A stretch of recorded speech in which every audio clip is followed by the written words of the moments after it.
Buenos días, hermanos. En el nombre de nuestro Señor Jesucristo nos disponemos a iniciar nuestro tiempo de adoración, para lo cual les invito, por favor, que inclinando el rostro oremos a nuestro Dios. Señor y Padre nuestro, gracias te damos en esta hermosa mañana porque nos permites estar en tu presencia. Y ahora dispuestos, Señor, a rendirte culto, queremos rogarte que te agrades de él, que nos permitas, Señor, regocijarnos en ti, y que permitas también que podamos gozar de este tiempo de comunión con tus siervos. Agrádate de la adoración que te tributamos, te lo rogamos en el nombre de Cristo nuestro Salvador. Amén. Así, hermanos, en nuestros lugares les invito por favor que busquemos en nuestras Biblias el Salmo 131. Salmo 131, permítanme dar lectura a esta porción de la palabra de nuestro Dios.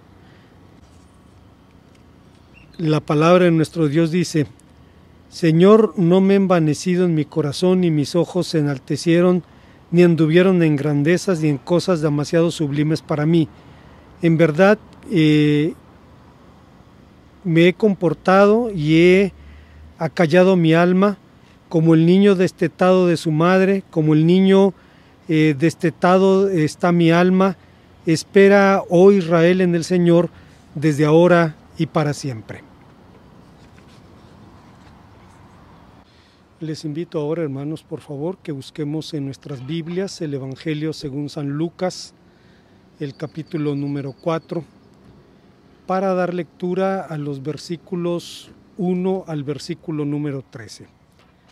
Evangelio según San Lucas, capítulo 4, para leer los versículos 1 al versículo número 13. Si lo hemos encontrado, les ruego que me acompañen a dar lectura a esta porción de la palabra de nuestro Dios. Lucas, capítulo 4, versículos 1 al versículo número 13. La palabra del Señor dice: Jesús, lleno del Espíritu Santo, volvió del Jordán y fue llevado por el Espíritu al desierto, y por 40 días era tentado por el diablo, y no comió nada aquellos días, pasados los cuales tuvo hambre. Entonces el diablo le dijo: si eres hijo de Dios, di que estas piedras se conviertan en pan. Jesús respondiendo le dijo: escrito está, no solo de pan vivirá el hombre, sino de toda palabra que sale de Dios o viene de Dios. Y le llevó al diablo a un monte alto y le mostró en un momento todos los reinos de la tierra, y le dijo el diablo: a ti te daré toda esta potestad y la gloria de ellos, porque a mí me ha sido entregada, y a quien quiero la doy, y si postrado me adorares, todo será tuyo. Respondiendo Jesús le dijo: vete de mí, Satanás, porque escrito está, al Señor tu Dios adorarás, y solo a él servirás. Y lo llevó a Jerusalén y le puso sobre el tabernáculo del templo, sobre el pináculo del templo, y le dijo: si eres el Hijo de Dios, échate abajo, porque está escrito: a sus ángeles mandará cerca de ti que te guarden, y en sus manos te sostendrán para que tu pie no tropiece en piedra. Respondiendo Jesús le dijo: está escrito, no tentarás al Señor tu Dios. Y cuando el diablo hubo acabado todas estas tentaciones, se apartó de él por un tiempo. En septiembre de 2014, el entonces presidente de México, Enrique Peña Nieto, dijo ante los 300 líderes más importantes del país: estoy convencido de que el problema que tenemos para enfrentar la corrupción parte primero de reconocer que es una debilidad de orden cultural. Según la lógica del señor presidente, como los mexicanos tenemos debilidad por la tortilla o por el picante, la tenemos también por la corrupción. Obviamente, semejante afirmación armó un gran revuelo, pero en el fondo algo de verdad había en sus palabras. La corrupción moral permea todos los ámbitos de la vida, incluso el ámbito religioso. Existen proverbios en nuestra cultura que unen la religión, o al menos la religiosidad popular, con la corrupción, como aquel dicho español que afirma: no le pido a Dios que me dé, sino que me ponga donde hay que de coger yo me encargo. Llamándolo por su nombre, el pecado es una realidad tan terrible que empezó en una rebelión en el mismísimo cielo y puede acompañarnos incluso allá cuando tomamos o tocamos sus puertas en oración. Intentó seducir al Señor Jesús durante todo su ministerio y este es justo el tema de nuestra reflexión. La tentación del Señor Jesús se ubica en los albores de su ministerio como el último episodio de su preparación. En Lucas está íntimamente vinculado con su bautismo y genealogía, porque en el desierto el Señor Jesús sería tentado por el diablo en su carácter de Hijo de Dios. Pero como la Biblia y la experiencia enseñan, el mayor desafío de quien tiene un llamado es saber cómo llevarlo a cabo, es decir, cómo convertir su misión en una realidad. ¿Cómo podía el Señor Jesús cumplir con su vocación? Esta fue la gran interrogante de sus tentaciones. Es claro que este es uno de los episodios más intensos y a la vez más significativos de los relatos evangélicos, pero también es uno de los más icónicos de la vocación cristiana. Basados en Lucas capítulo 4, versículos 1 al 13, la porción que acabamos de leer, les invito a meditar en el tema que hemos titulado la vocación y sus tentaciones. Antes, hermanos, de iniciar nuestra reflexión, debo decir que existe hasta el presente una acalorada controversia entre los cristianos ortodoxos, respecto a algunos asuntos que se derivan del pasaje que acabamos de leer. El más candente tiene que ver con el asunto de si el Señor Jesús podía pecar o no, podía ceder a la tentación o no. Hay quienes dicen que no, que definitivamente el Señor Jesús nunca pudo haber tentado, ser tentado para pecar, y hay otros que dicen que dado que en la carta a los Romanos el apóstol San Pablo presenta a Cristo como el segundo Adán, contrastándolo con nuestro primer padre, quien aunque era limpio de pecado, libre de pecado, tenía la posibilidad de pecar. Algunos piensan que Cristo pudo haberlo hecho también, porque de otra forma las tentaciones hubieran sido una farsa. Y sigue el debate hasta el presente y no hay una posición contundente, aunque una postura tiene mayor número de adherentes que otra. Es mayor el número de personas que dicen sencillamente Cristo no tenía la capacidad de pecar, en tanto que otros dicen, entre comillas, era pecable pero decidió no hacerlo. Al margen de estas cuestiones, el pasaje, hermanos, nos habla acerca de uno de los episodios más intensos, más dramáticos de los relatos evangélicos y también de los más icónicos de la vida cristiana, porque guardando el sentido de proporción, en algún momento usted y yo tenemos que enfrentar también la tentación.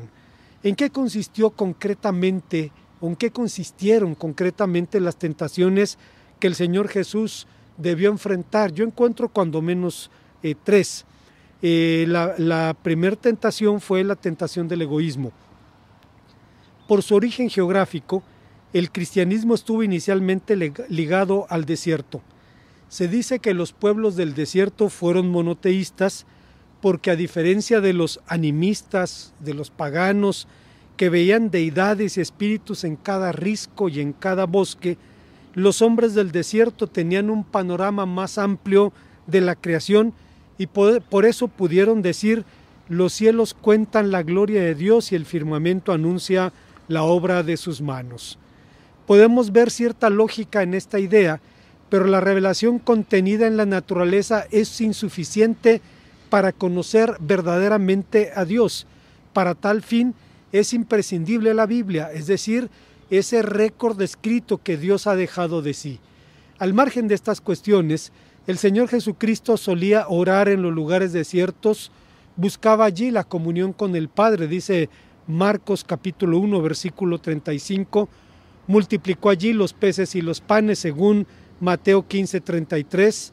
Al crecer su popularidad, esperaba a las multitudes en lugares abiertos, en lugar de entrar a las aldeas, dice Marcos 1, 45, pero al crecer la hostilidad de sus opositores, el maestro optó por evitarlos, eligiendo permanecer en lugares desiertos, dice Juan 11:54. Pero fue también en el desierto donde el Espíritu lo llevó para ser tentado por el adversario. En el desierto el Señor Jesús se sometió a un prolongado ayuno de 40 días, después de lo cual tuvo hambre. 40, decía Agustín de Hipona, es uno de esos números sacratísimos y llenos de misterios. Se repite más de 100 veces en la Biblia, por lo que se dice que es uno de los números de la espera, de la preparación, de la prueba o del castigo. Y obviamente la primera pregunta que se deriva de nuestro relato es si el Señor Jesús fue al desierto por voluntad propia. Jerónimo, un comentarista bíblico contemporáneo de Agustín, eran dos gigantes de su tiempo, pero en tanto que San Agustín era el gigante de la teología, Jerónimo lo era de la Biblia. No era muy hábil con la teología, pero era un traductor muy competente. Él responde estas preguntas con convicción diciendo que el Señor no fue llevado como cautivo, sino con voluntate pugnandi, decía él, es decir, en pie de guerra, dispuesto a la lucha. ¿Qué clase de lucha tenía que enfrentar? No han faltado intérpretes que afirman que en este episodio el Señor Jesús estaba sufriendo los estragos de los juegos del hambre, es decir, los delirios de una conciencia alterada por un ayuno prolongado. Ciertamente el hambre puede hacernos delirar. Al terminar las guerras de reforma en nuestro país, Manuel Paino, el hombre que escribió Los bandidos de Río Frío, que era un antiguo liberal que se pasó al bando conservador, y cuando el bando conservador fue derrotado quiso regresar al bando liberal, pero se enfrentó con la oposición y con la implacable oratoria de Ignacio Manuel Altamirano, quien se opuso a que se le diera amnistía a un traidor. Como Paino no podía argumentar, echó mano de la bajeza de la descalificación, diciendo entre dientes mientras Ignacio Manuel Altamirano pasaba: este indio habla de puro hambre. Altamirano lo escuchó, porque lo dijo para eso, para que lo escuchara, y en ese momento le pareció divertido, pues efectivamente él era indio y no era para él ningún motivo de vergüenza. Pero le pareció todavía más divertido después, cuando regresó a casa y la esposa le recibió con las palabras: hoy no tenemos nada que comer. Y entonces Ignacio Manuel Altamirano dijo divertido: es verdad, un indio muerto de hambre no dejó que te dieran la amnistía por traidor. Pero en nuestro relato, la tentación del maestro no era un asunto de pan, no era cosa ni del hambre ni de sus juegos. Desde hace mucho se sabe que el servicio del reino viene preñado con luchas congénitas. El apócrifo libro de Sirácida dice: hijo, cuando te llegues al servicio de Dios, está firme y en justicia y en temor, y prepara tu alma para la tentación. Y los cristianos lo aprendimos muy pronto. Guardando el sentido de proporción, Carlos Spurgeon decía sobre la fragilidad de los voceros humanos: ¿podría Dios haber enviado espíritus descarnados a proclamar la verdad, pero a estos no les hubiera sido posible identificarse con los sentimientos de los que se hallan en la cárcel del cuerpo?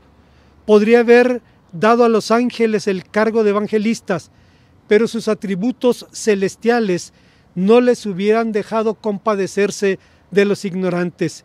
Si al Señor le hubiera placido, pudo haber formado hombres de mármol, pero su naturaleza impasible habría servido como sarcasmo para nuestra debilidad y de burla para nuestras necesidades. Hombres y mujeres sujetos a pasiones humanas son los que Dios, en su infinita sabiduría, ha escogido para ministradores de su gracia, y aquí es la razón de sus lágrimas, de sus perplejidades y de sus abatimientos. Carlos Spurgeon, hermanos, con quien los evangélicos en México y en Estados Unidos al menos tenemos una deuda de la que no hemos estado conscientes a lo largo de los casi 150 años que nos separan de él, Fue un hombre que cuando vio que el liberalismo avanzaba en Europa, apoderándose de la Iglesia de Dios. El liberalismo es aquella corriente de interpretación bíblica racionalista que busca siempre explicaciones lógicas a los milagros de la Biblia. Cristo no multiplicó los peces y los panes, sino que todos traían el lunch en la calefacción, y cuando el niño ofreció sus peces y sus panes, bueno, pues todos sacaron el lunch y hasta sobró.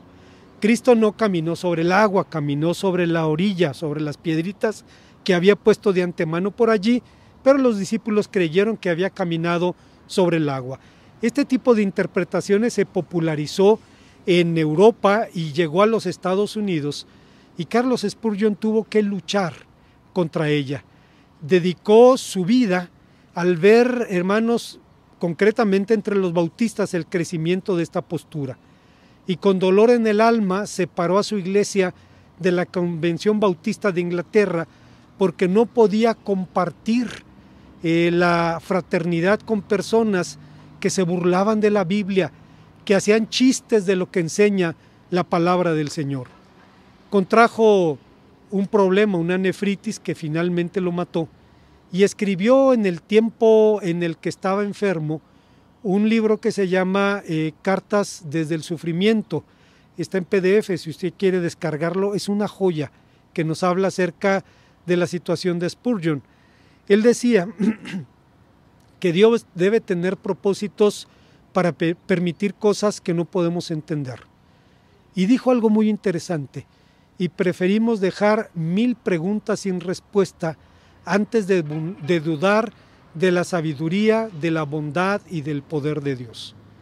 Estamos de acuerdo con lo que dice Spurgeon, pero note usted lo que dice: preferimos dejar 1000 preguntas sin respuesta, lo que significa que había momentos en los cuales él mismo debió enfrentarse a esas preguntas y simplemente cayó su conciencia para no entrar en conflicto con su fe y con su esperanza. Spurgeon, hermanos, dedicó el resto de su vida a combatir el liberalismo, y cuando finalmente murió, su esposa, la hermana Susan Thompson, dijo: lo que realmente lo mató, dice, fue la tristeza de ver lo que estaba pasando en la obra de Dios. Uno de los hermanos carnales de Spurgeon abrazó el liberalismo, y, hermanos, significó un dolor muy grande para él, que finalmente lo llevó de este mundo. Si hay una razón por la cual los evangélicos en México no abrazamos esa postura, fue debido a la influencia de hombres como Spurgeon, aunque eventualmente, hermanos, hay brotes de liberalismo. Recuerdo a mi hermano Noé Narváez, quien decía, estoy hablando desde hace 25 años, que en algún tiempo estuvo asistiendo a una iglesia evangélica ahí vecinos en el centro de la ciudad de Querétaro, y decía que el pastor estaba hablando sobre Éxodo y enseñaba que el ángel de la muerte era una banda de sicarios judíos que mataban a los primogénitos de los egipcios. Y dice, pues obviamente se le pararon los pelos de punta a Noé y dijo: ¿a dónde me vine a meter? Mejor voy a buscar un lugar donde se predique la palabra de nuestro Dios. Volviendo a nuestro asunto, la lucha del maestro tenía que ver concretamente con su misión y con la manera de cumplirla. Era el desafío inherente de su vocación, pero cuando el adversario le dijo: si eres hijo de Dios, ¿sabía realmente a quién estaba tentando? Hay quienes dicen que no. Cierto autor sudamericano escribió: el demonio, que sabe muchas cosas, conoce los antecedentes de Jesús, su concepción sobrenatural, las palabras referentes a él de Juan el Bautista y del propio Dios en el Jordán, pero no tiene toda la evidencia de su carácter divino, y el inicio de su vida pública parecía el mejor momento para averiguar este punto capital y, de ser posible, neutralizar, vencer, desautorizar y frustrar su misión. Aunque esta persona lo dice con convicción, en los relatos evangélicos encontramos que el adversario siempre supo con quién estaba tratando.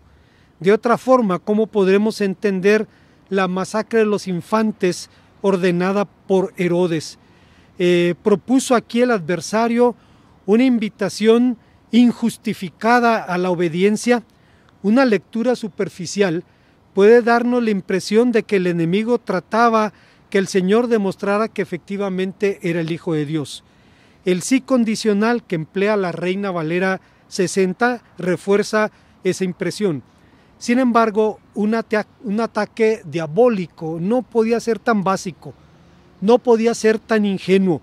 La conjunción griega y, que en Reina Valera 60 se traduce como un sí condicional, se traduce también puesto que. Seguramente el enemigo pretendía incitar al Señor apelando o a que apelara a su propio poder de manera egoísta. En otras palabras, le estaba diciendo: tienes hambre, y ya que eres el Hijo de Dios, ya que ese poder está en tu mano, di que estas piedras se conviertan en pan. Se creía muy listo, planteándole un dilema que creía era un gana-gana, al menos para el adversario. Si el Señor no realizaba el prodigio, demostraba que era un simple mortal. Pero si lo realizaba, lo haría de manera egoísta. ¿Qué hubiera sucedido si el Señor Jesús hubiera cedido a la tentación? La encarnación se hubiera convertido en una farsa, pues cuando el creyente común, cuando usted y yo somos tentados, no tenemos el as bajo la manga, no contamos con un poder milagroso para enfrentar la prueba. Jerónimo decía que fue llevado al desierto en pie de guerra, pero ¿cómo peleó esta guerra?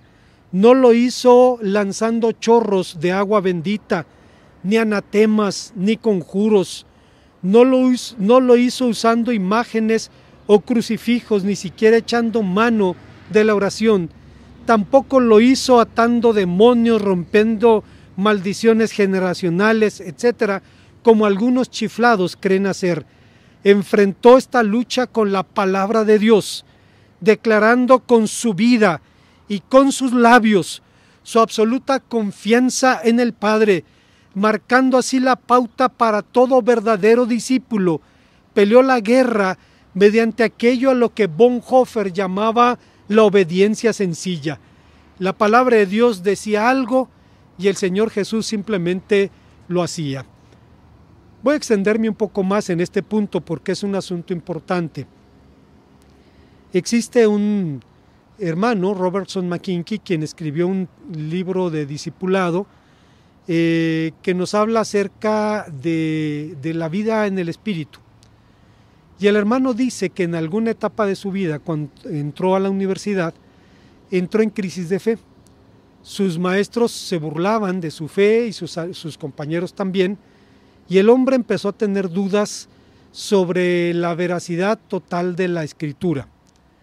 Decidió hacer un retiro en la playa, se fue varios días a la playa donde estuvo leyendo su Biblia, orando y luchando si seguir o no en el camino de la fe. Dice, y yo no tengo ningún problema, hermanos, para aceptar que es verídico lo que él dijo, que en algún momento sintió como si alguien le tocara el hombro y oyó una pregunta: hijo, ¿eres más sabio que yo? ¿Eres más sabio que yo? Y dice, y el velo cayó de sus ojos.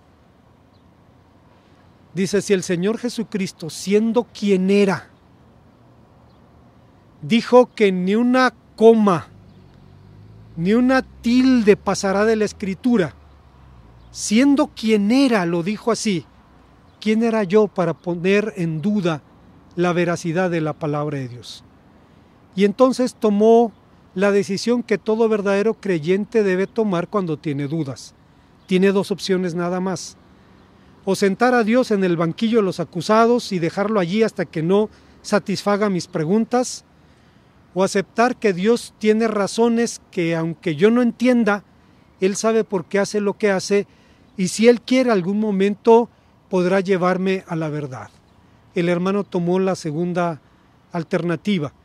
Decidió que iba a confiar en Dios a pesar de que hay puntos oscuros hay cosas difíciles de entender en la Escritura y no es nuevo. Ya Moisés había dicho, las cosas ocultas pertenecen al Señor, pero las reveladas a nosotros y a nuestros hijos, para que cumplamos las palabras de esta ley para siempre. Hay una segunda enseñanza en el pasaje. La tentación del Señor consistió también en la oferta de una gloria barata.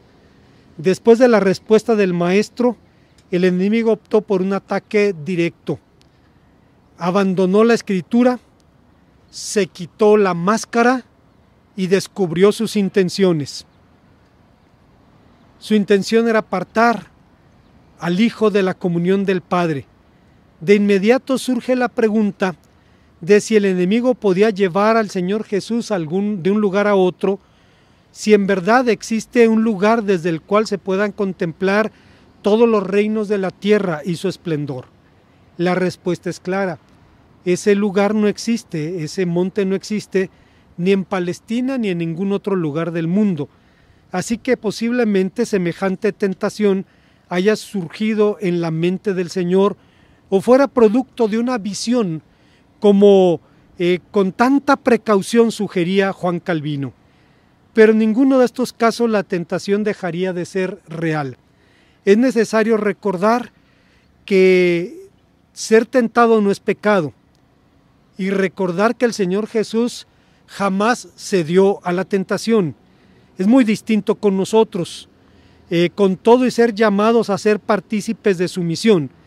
Él, por esa razón, como alguien dijo, sería bueno que no tuviéramos malos pensamientos, pero los tenemos.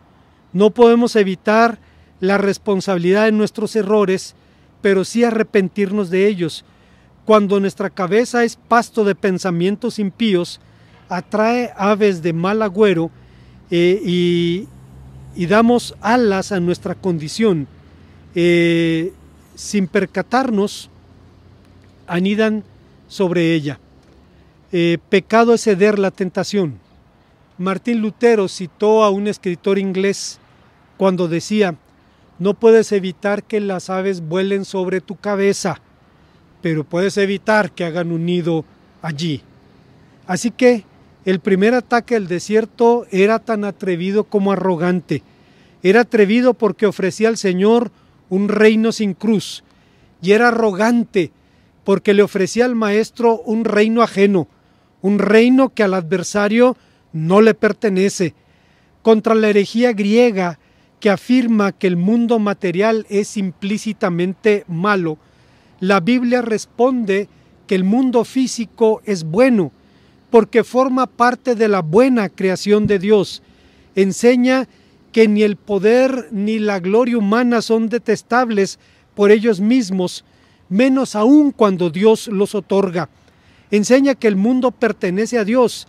El Salmo 24:1 dice abiertamente: del Señor es la tierra y su plenitud, el mundo y los que en él habitan. Él lo creó, y al hacerlo dijo que era bueno, y creó también el principio de la autoridad a fin de establecer orden en la sociedad. El señorío del príncipe de este siglo, del adversario, es un señorío usurpado con seducciones. Pero volviendo a nuestro asunto, la respuesta del Maestro apunta al primer mandamiento, que demanda no poner a nadie ni a nada por encima de Dios. Al Señor tu Dios adorarás y solo a Él servirás, dice Deuteronomio capítulo 6, versículo 13. El Señor se enfrentó al reto de aceptar el dominio sobre todos los reinos del mundo que alguien que no era Dios le ofrecía. El desafío consistía en la oferta de un reino barato, un trono sin la cruz, y la respuesta del Maestro se basa en una de las directrices dadas por Moisés al pueblo. Allí Moisés advierte a Israel sobre las seducciones de la idolatría pagana y la locura de poner la confianza en los hombres. En Deuteronomio 12, del 30 al 31, Éxodo 23, del 23 al 33, entre muchos otros pasajes, se nos habla de estos asuntos. Así que el Señor Jesús rechazó la tentación de adorar a otro Dios que no fuera Dios, dejando bien claro al mismo tiempo que su misión consistía precisamente en trabajar por el establecimiento del reino de Dios en esta tierra, un reino que sería establecido con la cruz. No es extraño que el diablo, y la palabra diabolos significa mentiroso, dijera esto. En suma, este ataque fue frontal y directo, y la respuesta del Señor fue como una estocada fulminante de la Biblia. Vete, Satanás, porque escrito está: al Señor tu Dios adorarás y solo a Él servirás. Pero si al árbol verde le hicieron estas cosas, ¿qué no le harán al árbol seco?, dijo el Señor Jesús en Lucas 23:31. Si el Maestro fue tentado con semejantes seducciones, ¿cómo estaremos a salvo de ellas? La respuesta es que el común denominador de los falsos evangelios es que nos ofrecen lo mismo que el adversario le ofreció al Señor Jesucristo: tronos baratos, reinos baratos, sin el discipulado, sin la negación del yo, sin el seguimiento de Cristo. Evangelios de piratería que espiritualizan nuestras necesidades, deseos y caprichos. De lo que John Piper dice: han convertido el amor de Dios y al Evangelio de Cristo en la aprobación divina de muchas nimiedades, en especial el deleite de suponer que por nosotros mismos somos importantes. Con cuánta claridad decía Jonathan Edwards. Se dice que que los otros puritanos eran como las cumbres de los Alpes y Jonathan Edwards era como el Everest. Él dijo hace 300 años sobre la trascendencia del primer mandamiento en la vida cristiana y la forma como incide en nuestra esperanza. Los redimidos tienen todo su bien objetivo en Dios. Dios es el mayor bien que son llevados a poseer y a disfrutar con la redención. Él es el mayor bien, la suma de todos los bienes que Cristo compró.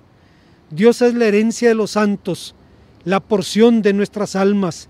Dios es nuestro tesoro y nuestra riqueza, nuestro alimento, nuestra vida, nuestra morada, nuestros adornos y diademas, nuestro honor y nuestra gloria eterna. No tenemos a nadie en el cielo, sino solo a Dios. Él es el gran bien que los redimidos reciben en su muerte y por lo cual van a resucitar cuando llegue el fin del mundo. El Señor Dios, Él es la luz de la Jerusalén celestial, el río de agua que corre de allí, el árbol de vida que crece en medio del paraíso de Dios. Jonathan Edwards es un personaje fascinante, hermanos. Lo interesante es que su primera iglesia lo corrió, lo echaron de la iglesia y no ganó ni el 10% de los votos de sus miembros cuando lo echaron de patitas a la calle. Y cuando vemos lo que Dios hizo con un hombre como él, vemos, hermanos, que necesitamos obviamente depender de la sabiduría, de la dirección, del poder de Dios. Y este hombre lo tenía claro. Decía: si ponemos nuestros ojos en Dios, si es nuestro sumo bien, las demás cosas empiezan a perder su brillo y empiezan a perder también su gloria. Hay una tercera y última enseñanza que se deriva de nuestro pasaje, y es que la tentación que enfrentó el Señor Jesús fue también la tentación del autoengaño. Dado que el Señor Jesús no se movió de las Escrituras, el adversario se dispuso a lanzar un ataque más demoledor, y fue apelar a las mismas Escrituras. En otras palabras, si el maestro conocía la Biblia, dijo el adversario, yo también. Y así, dice la Escritura, llevó al Señor al pináculo del templo y trató de seducirlo con una promesa divina.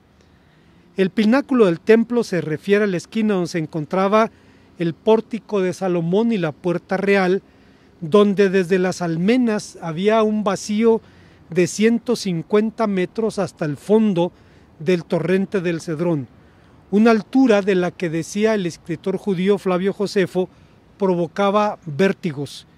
Entonces el adversario dijo: puesto que eres el Hijo de Dios, échate abajo, porque escrito está: a sus ángeles mandará cerca de ti, en tus manos te sostendrá para que tu pie no tropiece en piedra.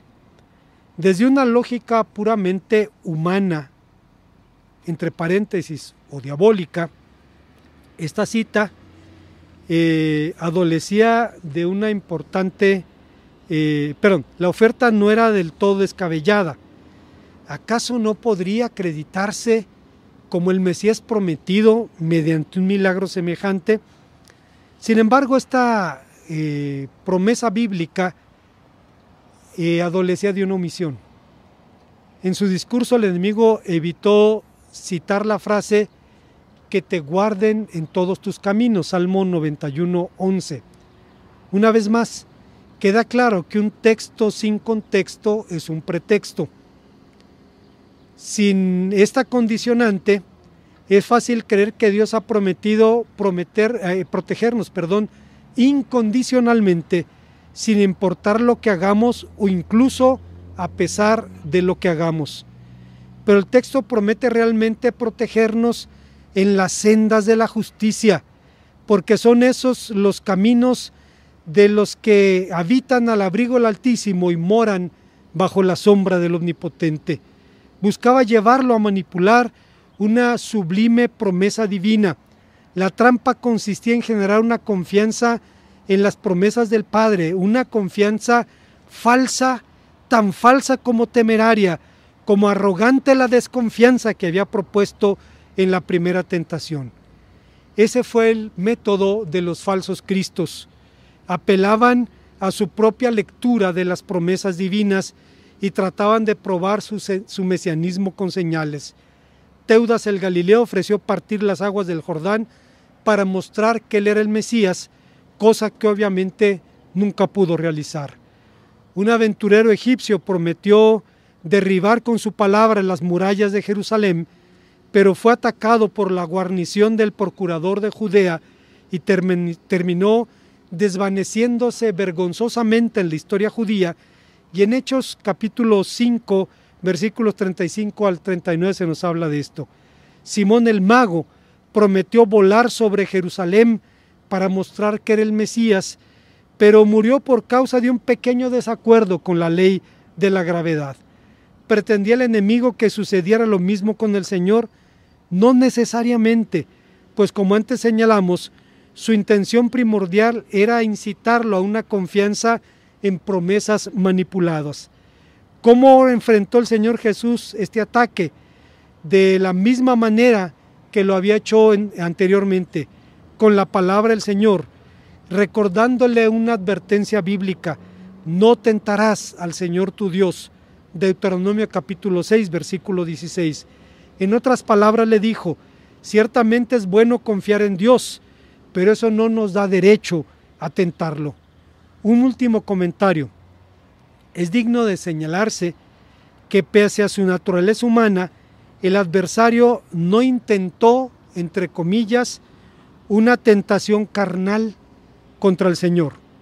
Decimos esto porque hoy día parece haber una obsesión en los hombres de las letras y del cine, hablando de las tentaciones del Señor y poniéndole seducciones sexuales, etc. Pero John Piper responde a esta cuestión a la altura de un genio. Fíjese lo que dice Piper: Jesús nunca tuvo relaciones sexuales y fue el ser humano más pleno que jamás existirá. El sexo es una sombra, una imagen de una realidad mayor, de una relación y un placer que harán que el sexo parezca un bostezo. En la misma línea de pensamiento, C.S. Lewis decía: nos divertimos con la bebida, el sexo y la ambición e ignoramos el gozo infinito que se nos ofrece, como niños ignorantes empeñados a seguir haciendo pasteles de lodo en un charco por la incapacidad de imaginar lo que significa pasar un día de fiesta en el mar. Nos conformamos con demasiado poco.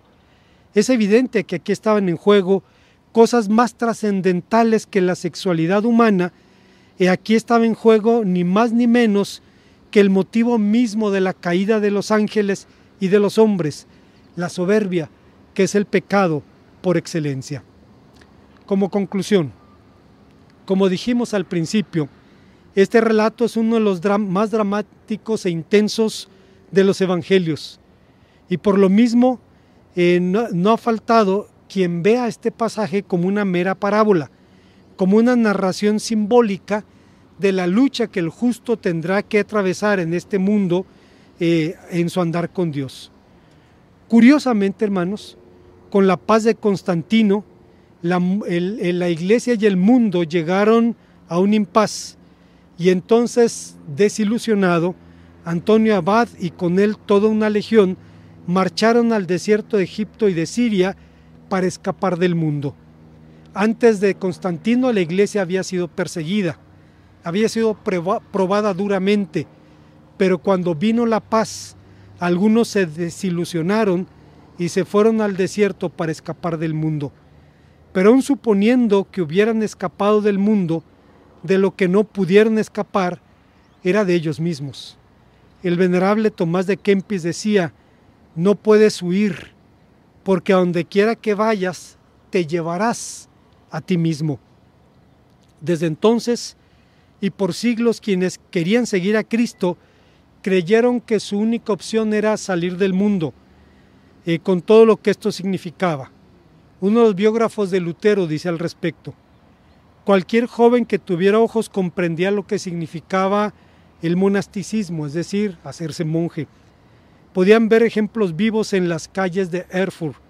Allí estaban los jóvenes cartujos, apenas jóvenes y ya envejecidos por las austeridades. En Magdeburgo, Lutero vio al demacrado príncipe Guillermo de Anhalt, que había abandonado los salones de la nobleza para convertirse en fraile mendicante, y andaba por las calles llevando el saco del mendigo. Como cualquier otro hermano, realizaba trabajo manual del claustro. Con mis propios ojos lo vi, decía Lutero. Yo tenía 14 años cuando estuve en Magdeburgo. Lo vi cargando el saco como un asno. Se veía tan desgastado por el ayuno y la vigilia que era apenas un espectro, apenas huesos forrados de piel. Nadie podía mirarlo sin sentir vergüenza por su propia vida. En su momento Lutero optó también por ese camino, pero cuando Cristo le salió al encuentro, Lutero decidió dejar el monasterio porque entendió que el monasterio no era mejor que el mundo. Cuando digo esto recuerdo al profesor Mariano Amaya, un ex jesuita, quien decía, profesor de la UAC, quien decía: ese es el gran problema de mis hermanos los monjes, que quieren salvarse ellos solitos, que se acabe el mundo, yo me salvo por mí mismo. Lutero entendió que no se trataba de eso y marcó un punto de inflexión en su comprensión de Cristo y en su comprensión del cristianismo. Significó la ruptura con la idea de el ministerio como un llamado especial para unos cuantos. Hace unos años todavía estaba entre nosotros el doctor José Borrás, un sacerdote valenciano él, que se convirtió en el tiempo de la dictadura de Franco, y fue una situación terrible para él. Su madre sentía un orgullo por su hijo sacerdote, que dice: mi mamá, decía el doctor Borrás, después llegó a ser pastor en Madrid y rector del Seminario Bautista de España, etc. El doctor Borrás decía: mi madre funcionaba bajo una lógica bien sencilla. Si mi hijo es representante de Cristo en la tierra, su humilde servidora es representante de la Madre de Cristo en la tierra. Y decía el doctor Borrás que su mamá andaba por el mundo con paso torero, dice, haciendo el paseillo, saludando al mundo con su orgullo, hasta que llegó el hijo y le dice: dejo el sacerdocio y dejo el catolicismo. Fue una tragedia familiar. Dice: el motivo de su orgullo y vanidad simplemente se desvaneció. La idea de que el ministerio es un llamado para unos cuantos fue confrontada con la conversión de Lutero. Significó entender que todos los cristianos tenemos un llamamiento en común, ser siervos de Dios y hacerlo por medio de nuestras respectivas vocaciones profesionales. Nuestro gran desafío consiste, pues, en ser cristianos en este mundo, y este es el desafío y la tentación que indudablemente nos va a confrontar. Pero no tenemos que ir a buscar la tentación, late en nuestra propia condición humana, dice Santiago en su carta en el capítulo 1, versículo 4. En síntesis, ¿qué nos enseña este pasaje? Si en verdad es uno de los más representativos de la esencia de la vida cristiana, ¿qué nos dice al respecto? Creo que Tomás de Aquino puede ayudarnos con estas preguntas. Tomás decía que Cristo quiso ser tentado por 4 razones. Me llama la atención el verbo que usó Aquino. Cristo quiso. Es decir, fue una decisión de él. Primero, para traernos auxilio en nuestras tentaciones. Y Pablo nos recuerda que no nos ha sobrevenido ninguna tentación que sea sobrehumana, pero fiel es Dios, que no nos dejará ser tentados más allá de lo que podamos resistir, sino que junto con la tentación nos traerá la salida. 1 Corintios 10:13. 2. Para alentarnos en nuestras luchas, decía Tomás Aquino. El apóstol Santiago dice: bienaventurado el varón que soporta la tentación, porque cuando haya resistido la prueba recibirá la corona de vida que Dios ha prometido a los que le aman. Santiago capítulo 1, versículo 12. 3.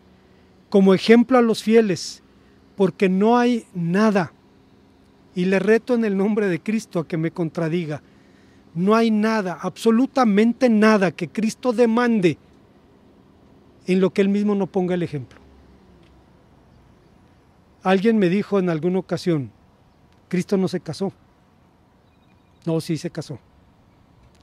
Todavía no consuma la ceremonia, pero está casado, bien casado, y está preparando su novia para presentarla delante de sí sin mancha, sin arruga, ni cosa semejante. No hay nada que Cristo demande que Él mismo no ejemplifique o modele.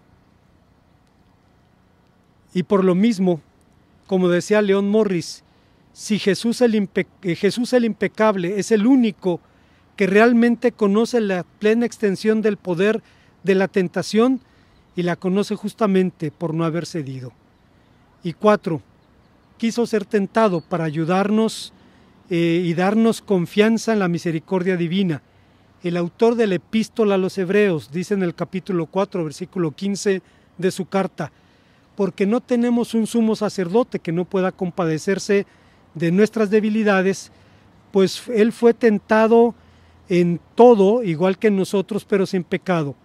Acerquémonos, pues, confiadamente al trono de la gracia para alcanzar misericordia y hallar gracia para el oportuno socorro. Lo que dice el autor de la epístola a los Hebreos es que no hay nada que nosotros podamos vivir que Cristo no conozca. Y por tanto, es una persona divina a la que podemos apelar o acudir en demanda de ayuda.